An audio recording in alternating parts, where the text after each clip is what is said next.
bukan melihat manusia, melihat Allah. Manusia melihat apa yang di depan mata, tapi Tuhan melihat hati. Ini terjadi karena ketika itu Samuel berpikir abang-abang Daud lebih cocok jadi raja dibandingkan Daud. Tapi kemudian di dalam ayat yang ke-11 Samuel berkata pada Isai, "Inikah anakmu semuanya? Masih tinggal yang busuk, tapi sedang menggembalakan kambing domba." Kata Samuel kepada Isai, "Suruhlah memanggil dia, sebab kita tidak akan duduk makan sebelum dia datang kemari." Ayat 12 dan 13.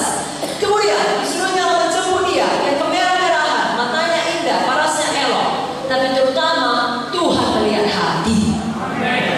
Hari ini pun Tuhan melihat hati saudara.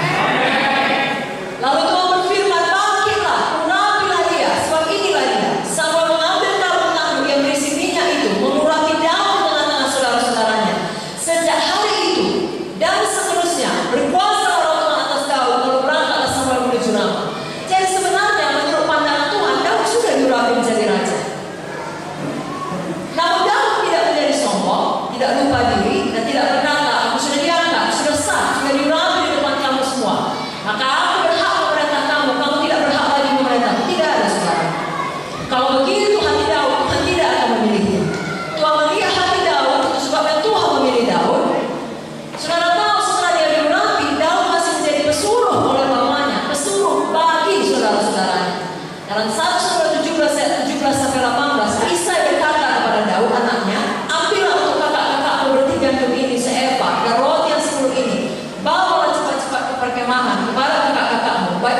Dan baiklah sampaikan keju yang 10 ini kepada kepala pasukan 1000. Tengoklah apakah kakak-kakakmu selamat dan bawalah pulang suatu tanda dari mereka." Apa respon Daud? Daud patuh.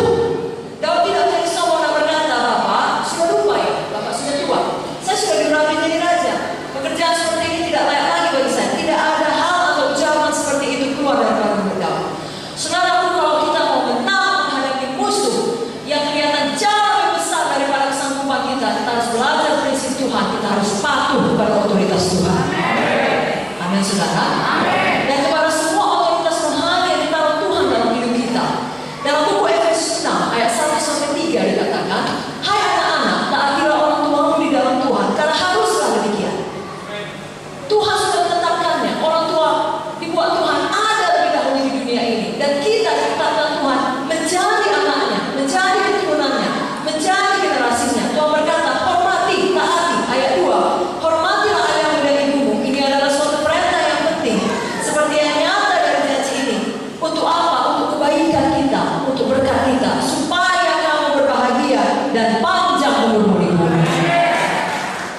Tiap kali kita taat, tiap kali kita hormat, saudaraku, kita yang diberkati. Yesus sendiri taat kepada Bapa di surga.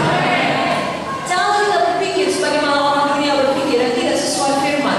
Oh, kalau seseorang sudah bertambah tua, tubuhnya pun ya bertambah